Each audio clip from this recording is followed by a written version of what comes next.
Good morning student, welcome back to my YouTube channel commerce with Rahul sir. कैसे हैं आप लोग? I hope you are all fine and doing your study with the best way. बेटा जी, आप लोग बहुत दिनों से मुझसे रिक्वेस्ट कर रहे थे कि सर ग्रामर की वीडियो बना दीजिए, हमें लैंग्वेज सिखा दीजिए। चलिए आज से हम इंग्लिश लैंग्वेज पे भी वीडियो बना के आपको देंगे। तो सबसे पहले बच्चे मुझसे कह रहे थे कि सर डायरेक्ट इनडायरेक्ट और एक्टिव पैसिव ये जनरल जो एग्जाम में आ रहे हैं उसके लिए वीडियो बना दीजिए। तो मैं सबसे पहले बेटा जी बेसिक से ना स्टार्ट करके डायरेक्ट डायरेक्ट स्टार्ट कर दे रहा हूँ, लेकिन डायरेक्ट इनडायरेक्ट शुरू से कराऊंगा बिल्कुल, जो कि 8th क्लास का 6th 7th क्लास का भी बच्चा कर ले और 12th का भी बच्चा कर दे। तो प्लीज आप सारी वीडियोस को सीरियल बाई देखना और अच्छे से नोट्स बनाना जो मैं बता रहा हूँ, क्योंकि मैं आपको जो रूल्स लिखवाऊंगा वो बुक्स या गाइड में नहीं मिलेंगे। ये मेरे खुद के पर्सनल रूल बनाए हुए हैं ताकि आपके लिए बहुत ही हेल्पफुल रहेंगे। चलिए स्टार्ट करते हैं। Direct indirect. डायरेक्ट इनडायरेक्ट का समझने से पहले मीनिंग इसका समझना जरूरी है। डायरेक्ट का मतलब होता है किसी भी व्यक्ति ने जो फर्स्ट टाइम स्टेटमेंट बोला है वो है डायरेक्ट। जैसे मैंने बोला कि बेटा जी प्लीज प्रॉपर नोट्स बनाना, ये डायरेक्ट है। अब इसी सेंटेंस को स्टूडेंट क्या करते हैं, दोबारा रिपीट कर दें, अरे कि सर ने बोला है कि नोट्स प्रॉपर बनाना या नोट्स बनाना, तो यही चीज को अगर स्टूडेंट रिपीट कर रहा है जो इस टीचर के द्वारा बात कही हुई है तो वो कहलाएगी इनडायरेक्ट। इनडायरेक्ट यानी कि जब हम किसी के द्वारा कही हुए स्टेटमेंट को रिपीट करते हैं तो वो कहलाता है इनडायरेक्ट। आई होप आपको डायरेक्ट और इनडायरेक्ट का मीनिंग क्लियर हो गया। डायरेक्ट मतलब फर्स्ट टाइम अगर कोई स्टेटमेंट कहा जाता है, इनडायरेक्ट मतलब उसी स्टेटमेंट को हम दोहरा देते हैं, दोबारा रिपीट करते हैं। डायरेक्ट इनडायरेक्ट के अंदर हमारे बेटा जी जो 5 टाइप्स होते हैं, जितने तरह के हमारे सेंटेंस पाए जाते हैं पूरी इंग्लिश में उतने तरह के हमारे डायरेक्ट इनडायरेक्ट होते हैं। तो 5 तरह के हमारे सेंटेंस होते हैं। तो चलिए हम डायरेक्ट उसी को समझते हैं। तो हमारा जो पहला डायरेक्ट इनडायरेक्ट है बेटा जी वो होता है हमारा एजर्टिव। एजर्टिव सेंटेंस होते हैं। इसी तरह से पहले हमारे जो होते हैं डायरेक्ट इनडायरेक्ट एजर्टिव, इसके अंदर बेटा जी यस और नो दोनों तरह के स्टेटमेंट आ जाते हैं। ठीक है। दूसरा हमारा डायरेक्ट इनडायरेक्ट का टाइप होता है बेटा जी इंटेरोगेटिव। कौन सा होता है? इंटेरोगेटिव। जैसे कि नाम से ही क्लियर है, जिसमें हम इंटेरोगेट करते हैं। इसकी पहचान क्या है? इसमें तो बेटा यस और नो आता है। इसकी पहचान है, इसमें क्वेश्चन मार्क आएगा। क्वेश्चन हो भी सकता है क्वेश्चन वर्ड, और क्वेश्चन वर्ड नहीं भी हो सकता है। जैसे why are you speaking and या डू यू स्पीक, तो क्वेश्चन वर्ड लगा भी सकते हैं, नहीं भी लगा सकते क्वेश्चन करने के लिए, लेकिन क्वेश्चन मार्क कंपलसरी होता है। अगर आपने क्वेश्चन मार्क नहीं लगाया तो आपका हाफ मार्क्स कट जाएगा। ठीक है। एंड थर्ड होता है आपका बेटा जी, जो थर्ड है आपका वो है इंपेरेटिव। इंपेरेटिव सेंटेंस की पहचान बहुत इंपॉर्टेंट है, ध्यान रखना। इंपेरेटिव सेंटेंस वो सेंटेंस होते हैं जिसमें ऑर्डर होता है बेटा, एडवाइस होती है और रिक्वेस्ट होती है। ठीक है। ये तीन चीज जिसके अंदर होती है इंपेरेटिव सेंटेंस वो होते हैं। लेकिन मैं अगर आपको अपनी तरफ से बताऊं तो जो सेंटेंस, ध्यान दीजिएगा, जो सेंटेंस डू नॉट से स्टार्ट हो या नेवर से स्टार्ट हो, प्लीज से स्टार्ट हो और काइंडली, किससे? काइंडली से, या वर्ब की फर्स्ट फॉर्म, पूरी इंग्लिश के अंदर इंपेरेटिव सेंटेंस इन जो मैं 6 चीज बता रहा हूं उनसे स्टार्ट होते हैं। Do not, never, please, kindly, verb की फर्स्ट फॉर्म, और 6 है आपका लेट। पूरी इंग्लिश में इंपेरेटिव सेंटेंस इन्हीं 6 चीजों से स्टार्ट होगा बेटा जी, और इसके अलावा किसी और से स्टार्ट नहीं होगा। तो आपको कंफ्यूज होने की जरूरत नहीं है। क्वेश्चन मार्क आए तो इंटरोगेटिव सेंटेंस, ये सेंटेंस के टाइप्स भी हो गए आपके। ठीक है। अगर क्वेश्चन मार्क आ रहा है तो इंटरोगेटिव, यस और नो में बात हो रही है तो एजर्टिव। ठीक है। हाँ वाले को बोलते हैं अफर्मेटिव और नहीं वाले को, नो वाले को बोलते हैं नेगेटिव। नो वाले में मतलब नो हो, नॉट हो, नेवर हो, कुछ भी हो सकता है। इंपेरेटिव में जो sentence do not, never, please, kindly, verb की फर्स्ट फॉर्म और लेट, इन 6 चीजों से स्टार्ट होते हैं, जिसमें ऑर्डर, एडवाइस, रिक्वेस्ट होती है, इंपेरेटिव होते हैं। फोर्थ टाइप का आपका हमारा है बेटा जी एक्सक्लेमेटरी। कौन सा है? एक्सक्लेमेटरी। एक्सक्लेमेटरी सेंटेंस वो सेंटेंस होते हैं जिसमें नोट ऑफ एक्सक्लेमेशन आता है। क्या आता है? एक्सक्लेमेशन मार्क बोल दो या नोट ऑफ एक्सक्लेमेशन। इसमें बेचारी सुख होगा या दुख होगा, तो सॉरो माने दुख, हैप्पीनेस यानी कि खुशी, ठीक है, और या फिर सरप्राइज यानी कि, सरप्राइज का मतलब होता है बेटा जी आश्चर्य। तो जिसमें सुख है, दुख है, सुख है और आश्चर्य है, उसे हम बोलते हैं आपका एक्सक्लेमेटरी सेंटेंस। ठीक है। मैं हिंदी में लिख दे रहा हूं आप लोगों के लिए। सॉरो मतलब दुख, हैप्पीनेस माने सुख या खुशी, और सरप्राइज मतलब आश्चर्य। ठीक है बेटा जी। फिफ्थ आपका जो कि इंपॉर्टेंट है वो है हमारा ऑप्टेटिव। तो ऑप्टेटिव, OPTATIV, ऑप्टेटिव में भी हमारा नोट ऑफ एक्सक्लेमेशन आता है। तो फिर ऑप्टेटिव में क्या अलग होता है? तो ऑप्टेटिव में होता है जब हम किसी के लिए विश करते हैं बेटा जी। क्या करते हैं? विश। अगर हम किसी की शुभकामना दे रहे हैं किसी को तो हमारा ऑप्टेटिव होगा शुभकामना दें, या किसी को हम कोसे यानी कि कर्ज, कर्ज मतलब होता है ना श्राप देना, तो वो भी ऑप्टेटिव के अंदर आएगा। तो विश मतलब किसी के लिए शुभकामना कर रहे हैं आप, ठीक है, तो वो भी इसी के अंदर आएगा। किसी को आप श्राप दे रहे हैं, ठीक है, श्राप भी लिख देते हैं इसको, ठीक है, तो वही कर्ज है। और किसी के लिए आप भगवान जी से प्रार्थना कर रहे हैं, प्रेयर, तो वो भी ऑप्टेटिव के ही अंदर आती है बेटा जी। तो याद रखिएगा ऑप्टेटिव सेंटेंस होते हैं जिसमें विश है, कर्ज है या प्रेयर है। जिसमें सुख दुख है, आश्चर्य है, वो एक्सक्लेमेटरी है, ठीक है। और एक्सक्लेमेटरी की एक और पहचान लिख लीजिए जिसमें आपके इंटरजेक्शन शब्द आए। इंटरजेक्शन मतलब एलास, आहा, ओहो, फाई। एलास तो एलास की हिंदी होती है हाय, क्या हाय बोलते हैं ना, हाय में दुख के लिए यूज करते हैं, दुख में एलास यूज करेंगे। आहा हम ज्यादातर सरप्राइज में यूज करते हैं, आहा ये हो गया, ओ व्हाट अ बिल्डिंग, तो आश्चर्य हो रहा है। और फाइव मतलब हिंदी होती है छी, जब किसी से हम घृणा करते हैं तो उसके लिए फाइव बोल देते हैं। तो जो हमारे एक्सक्लेमेटरी वर्ड है, वैसे आप इससे पहचान जाएंगे नोट ऑफ एक्सक्लेमेशन से। तो एक्सक्लेमेटरी वर्ड्स में इंटरजेक्शन आते हैं। ऑप्टेटिव में शुभकामना, श्राप या प्रेयर होती है। शुभकामना कैसे, मे गॉड ब्लेस यू, तो आप किसी के लिए शुभकामना कर रहे हैं। श्राप कैसे देंगे, may you go to hell, ठीक है ना, तो ये उसके लिए क्या हुई, आप नरक में जाओ, गो टू हेल, तो ये श्राप हो गया। Prayer, may God bless him, may God give him happiness in the life, may God give him huge success. तो जब कभी भी हम किसी के लिए प्रार्थना करते हैं तो मे से सेंटेंस स्टार्ट करें, वो ऑप्टेटिव है, ठीक है। इंपेरेटिव मैंने आपको बता दिया, do not do this, never go there, please help me, kindly do this. वर्ग की फर्स्ट फॉर्म से कौन सा स्टार्ट होगा, open the door, sit down, ठीक है ना। ओपन वर्ग की फर्स्ट फॉर्म से होता है स्टैंड अप, ये स्टैंड क्या वर्ग की फर्स्ट फॉर्म है। और लेट से let me go, let me help you, या लेट मी स्टडी, मुझे पढ़ने दो। लेट की हिंदी क्या होती है, बच्चों को नहीं मालूम होती, तो अब याद रखना लेट माने होता है दो। परमिशन मांगने के लिए भी लेट का यूज करते हैं। लेट के वैसे बहुत सारे यूज है, तो मैं आगे की वीडियोस में आपको डीपली समझाऊंगा। अभी हम डायरेक्ट एंड डायरेक्ट के पॉइंट ऑफ व्यू से बात कर रहे हैं, तो आप ये समझिएगा डायरेक्ट एंड डायरेक्ट 5 तरह के सेंटेंस होते हैं, और ये 5 टाइप्स के हमारे डायरेक्ट एंड डायरेक्ट हैं। तो अब बात करते हैं कि भाई ये तो डायरेक्ट के 5 टाइप्स हो गए, अब जनरल रूल की बात करेंगे। तो आप पहले इसका स्क्रीनशॉट ले लो, क्योंकि उसके बाद फिर हम जनरल रूल लिखेंगे, ठीक है। Take the screenshot of it बेटा।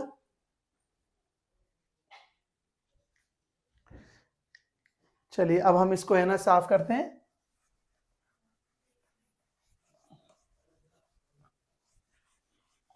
अब हम बेटा ये डायरेक्ट एंड डायरेक्ट के बेसिक रूल्स के बारे में बात करेंगे। तो जो बेसिक रूल्स है बेटा जी, वो आपको अच्छे से लर्न होने चाहिए, क्योंकि बुक्स वगैरह में रूल बहुत टफ दे रखे होते हैं टेंस वाइज, तो हम टेंस वाइज रूल नहीं करेंगे। मैं आपको प्रॉपर एक चार्ट बना रहा हूं जिससे आपको रूल याद करने हैं, ठीक है। तो आप याद करिएगा ये चार्ट, ठीक है, ये हमारा ये चार्ट है। एक तरफ लिखना डायरेक्ट और दूसरी तरफ लिखना इनडायरेक्ट। ये वर्ब का चार्ट बना रहे हैं हम बेटा, पहले कौन से बना रहे हैं, वर्ब का चार्ट। तो आप इस पे लिख लीजिए वर्ब चार्ट। तो रूल नंबर फर्स्ट क्या है, वर्ब की फर्स्ट फॉर्म को, वर्ब की कौन सी फॉर्म है, फर्स्ट फॉर्म, उसमें एस हो भी सकता है, नहीं भी हो सकता है, होता नहीं होता सिंपल प्रेजेंट है, उसे हम बदलेंगे वर्ब की सेकंड फॉर्म में। किसमें बदलेंगे बेटा जी, वर्ब की सेकंड फॉर्म में हम उसे बदलेंगे। ये रूल याद रखना, ठीक है। अगर डू नॉट हो या डज नॉट हो, तो डू नॉट डज नॉट को हम किसमें बदलेंगे बेटा जी, डिड नॉट में, ठीक है।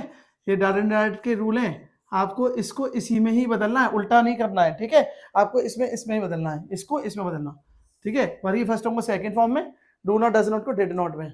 चलिए अब सेकंड फॉर्म इधर ले लें, तो वर्ब की अगर सेकंड फॉर्म ही दे रखी हो तो अगर वर्ब की सेकंड फॉर्म है तो उसे हम बदलेंगे हैड प्लस थर्ड फॉर्म में, क्योंकि दो फर्स्ट को बदलते हैं सेकंड में, और सेकंड को बच्चे बोलते हैं थर्ड में बदलते हैं, लेकिन थर्ड फॉर्म बहुत वीक होती है, जो मान के चलना। तो थर्ड फॉर्म को हम किसके संग लगाते हैं, हेड के साथ। थर्ड फॉर्म कभी बेटा अकेले नहीं आती, ठीक है, थर्ड फॉर्म हमेशा हेड्स के साथ आएगी। तो इस सेकंड फॉर्म को बदलेंगे हेड प्लस थर्ड फॉर्म में। तो डू नॉट का क्या हो गया, डिड नॉट, तो डिड नॉट को किससे बदलेंगे, क्योंकि डिड भी टू की सेकंड फॉर्म होती है, तो डिड नॉट को बदलेंगे हम head plus not plus third form में, ठीक है, क्योंकि थर्ड फॉर्म कभी भी अकेले नहीं आती। अब बात करते हैं हम एस आर एम, इनके साथ आईएनजी होता है बेटा, ये कंटिन्यूअस टेंस है। तो एस आर एम को हम बदलते हैं वाज वर्ब में। किसमें बदलेंगे बेटा जी, इसका प्रॉपर आप रूल लिखिएगा ऐसे ही और लर्न करिएगा, इसको प्रॉपर चार्ट ऐसे ही बनाना। तो एस आर एम को बदलते हैं वाज वर्ब में। चलिए तो एस आर एम को अगर वाज वर्ब में बदलते हैं तो वाज वर्ब को किसमें बदलेंगे, तो वाज वर्ब को हम बदलेंगे हैड बीन में, ये इंपॉर्टेंट है बेटा, ये इसको याद रखिएगा, ठीक है, बच्चे इसमें भूल जाते हैं अक्सर। तो हैड बीन प्लस आईएनजी में बदलेंगे, ठीक है, वाज वर्ब को किस में बदलना है, हैड बीन में, ठीक है। तो ये याद रखना, फर्स्ट फॉर्म को सेकंड फॉर्म में, do not, does not, did में, सेकंड फॉर्म को had plus third form, did not भी सेकंड फॉर्म होता है तो हैड नॉट, क्योंकि यहाँ नॉट आ गया तो यहाँ नॉट लगेगा, ठीक है। इस आरएम को वाज वर्ब है, वाज वर्ब को हैड बीन में। अब बात करते हैं हैज। अगर हैज है, हैव है, तो उसे हम बदलेंगे हैड में। दोनों के साथ, हैजअप के साथ भी थर्ड फॉर्म आएगी और हेड के साथ भी थर्ड फॉर्म आएगी, तो थर्ड फॉर्म से कोई इशू नहीं है, बस ये ज्यादा ना हैजअप को बदलेंगे हेड में, ठीक है। और हेड का तो हेड ही रहेगा, तो जो वर्ब नहीं बदलेंगी अब मैं वो लिख रहा हूं, ठीक है। अभी पहले मॉडल वर्ब भी लिख लेते हैं। पहले कैन को बदलेंगे कुड में, मे को बदलेंगे MAY, मे को बदलेंगे माइट में, और इनके मॉडल वर्ब के साथ है ना फर्स्ट फॉर्म ही आती है, तो इसके से मैं लिख नहीं रहा हूँ यहाँ पे, वैसे एक में लिख दे रहा हूँ, आपको याद रहेगा, फर्स्ट फॉर्म ही आती है हमेशा, तो केवल एक ही वर्ब बदलना, वो कि हम बाकी तो हम एक्सरसाइज करेंगे तो आपको बहुत अच्छे से क्लियर हो जाएगा। अब आगे चार्ट लिख ले रहे हैं, यहाँ जगह नहीं है तो, ठीक है। कैन को बदलेंगे कुड में, मे को बदलेंगे माइट में, ठीक है, और कुड का तो कुड ही रहेगा, फिर कैन का कुड होता है तो कुड का कैन नहीं करना बेटा, उल्टा नहीं करते, अपोजिट नहीं करते, ठीक है। कैन का कुड होगा, कुड का कुड ही रहेगा। मे का माइट होगा, ठीक है, माइट का माइट ही रहेगा। मस्ट का मस्ट ही रहेगा, ठीक है, मस्ट का मस्ट ही रहेगा। वुड का वुड ही रहेगा। तो ये वर्ब ना चेंज होने वाली है, याद रखना। तो भाई बदलेगा क्या, कैन का कुड, मे का सेल विल, सेल IUV के साथ आता है, और विल बाकी सबके साथ ही सी इट के साथ आता है, और इनको भी आप किसे बदलेंगे, वुड में। बच्चे क्या करते थे पहले, सेल का शुड करते थे, विल का वुड, लेकिन सेल का शुड इसलिए नहीं होगा, मैं बताऊंगा आपको, क्योंकि जब आई ही में बदल जाता है तो फिर शुड नहीं लगता, तो सेल को विल को वुड में बदलना। बाकी अगर हैज टू हैव टू है, हैज टू है, ठीक है, या हैव टू है, तो हैज टू हैव टू को हम किसे बदलेंगे, हैड टू में, किसे बदलेंगे बेटा, ये हेड टू में। तो ये आपके डायरेक्ट के बेसिक रूल है, ठीक है। ये हो गया हमारा वर्ब का चार्ट, आप इसका स्क्रीनशॉट लो और प्रॉपर नोट्स बनाना इसके, ये हमारा वर्ब का चार्ट है। इसको आप बेटा ये हमेशा इसमें बदलना और इसको हमेशा इसमें बदलना, अपोजिट मत कर देना, ठीक है। तो ये आपके ये जनरल रूल हैं, ये सारे 5 टाइप्स के डायरेक्ट में चलेंगे। अब आता है हमारा प्रोनाउन का चार्ट और वर्ड का चार्ट, तो आप देखिएगा जरा इसको।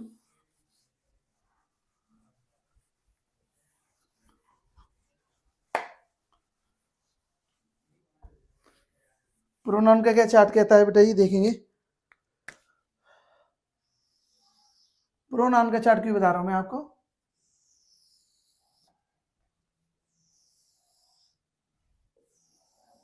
ठीक है। एक होता है यहाँ पे लिखना आप पर्सन, क्या लिखना पर्सन, यहाँ पे लिखना आप सब्जेक्ट, यहाँ लिखना ऑब्जेक्ट, यहाँ लिखना पजेसिव, POSSESSIVE। पजेसिव वो होता है जो अधिकार बताता है, क्या बताता है बेटा, अधिकार। सब्जेक्ट तो आप जानते हैं जो वर्ब से पहले आता है, जो वर्ब के बाद आता है वो क्या होता है, ऑब्जेक्ट। और यहाँ पे पर्सन की बात करते हैं, तो पूरी इंग्लिश में हमारे जो प्रोनाउन है वो 3% में बदले हुए हैं, 3% में ही हमारे सारे प्रोनाउन डिस्ट्रीब्यूट है। देखिए, एक होता है फर्स्ट पर्सन, कौन सा है, फर्स्ट पर्सन का जो प्रोनाउन है वो केवल 2 ही है, आई और वी, ये 2 ही है हमारे जो फर्स्ट पर्सन के प्रोनाउन माने जाते हैं। तो आई सब्जेक्ट है तो इसका ऑब्जेक्ट क्या हुआ, आई का मी, आई का तो मी होता है ना, और अधिकार के लिए क्या बोलेगा, आई अपने लिए माई पेन, तो आई का क्या हो जाता है, माई। वी का क्या होता है, अस, ऑब्जेक्ट में अस हो जाता है, और अधिकार बताने के लिए आर, जैसे बोला this is our house, our home, ठीक है। चलिए ये हो गई। सेकंड पर्सन में कौन है, सेकंड पर्सन में अकेला हमारा है यू, और यू माने तुम या आप, दोनों अर्थ होते हैं। यू का ऑब्जेक्ट यू ही होता है बेटा जी, अधिकार के लिए लगाते हैं योर, ठीक है, इसको बेटा याद रखना, ये हमारा सेकंड पर्सन का हो गया। अब बात करते हैं थर्ड पर्सन, थर्ड पर्सन के सबसे ज्यादा होते हैं, जिसमें हमारा है, एक है हमारा ही का ऑब्जेक्ट क्या हुआ, हिम, बॉय मेल के लिए लगाते हैं ही का हिम, अधिकार के लिए हिज। सेकंड है लड़कियों के लिए शी, हर, और अधिकार के लिए भी हर, ठीक है बेटा। फिर आता है थर्ड पे इट, नॉन लिविंग थिंग्स के लिए इट का इट, अधिकार के लिए इट्स, ठीक है। और फोर्थ पे है दे, क्योंकि प्लूरल के लिए यूज किया जाता है, तो दे का ऑब्जेक्ट होता है देम। और अधिकार के लिए लगाते हैं देयर। ठीक है ये बेटा जी। तो ये हमारे थर्ड पर्सन के he she it they, second person का यू होता है, फर्स्ट पर्सन के आई वी होते हैं। अब प्रोनाउन का चार्ट सर क्यों लिखवाया, तो समझिएगा इसको, क्योंकि बेटा जी कॉमेंटेड कॉमा के अंदर मैं आपको बताऊंगा, रिपोर्टेड स्पीच होती है आगे वीडियो में, उसमें हम फर्स्ट पर्सन सेकंड पर्सन बदलते हैं। थर्ड पर्सन नो चेंज, तो थर्ड पर्सन के आगे आप लिख लीजिएगा, थर्ड पर्सन के आगे लिखना है बेटा जी आप नो चेंज, ये बदलेंगे नहीं। ये डाट के अंदर अगर कॉमेंटेड कॉमा के अंदर ही सीट वगैरह आपके आएंगे, कॉमेंटेड कॉमा के अंदर अगर ये आएंगे, तो ये थर्ड पर्सन की तो बेटा ये बदलने ही नहीं है कोई भी, इनमें से कोई भी नहीं बदलेगा। ठीक है, थर्ड पर्सन की तो बदलेगा कौन, आई वी और यू, ये ऊपर के 9 जो है ये बदलेंगे। तो आई और we, I me my we us our, ये बदलेंगे सब्जेक्ट के अकॉर्डिंग। किसके अकॉर्डिंग बदलेंगे बेटा, सब्जेक्ट के अकॉर्डिंग बदलेंगे। और यू यू योर ये बदलेंगे ऑब्जेक्ट के अकॉर्डिंग।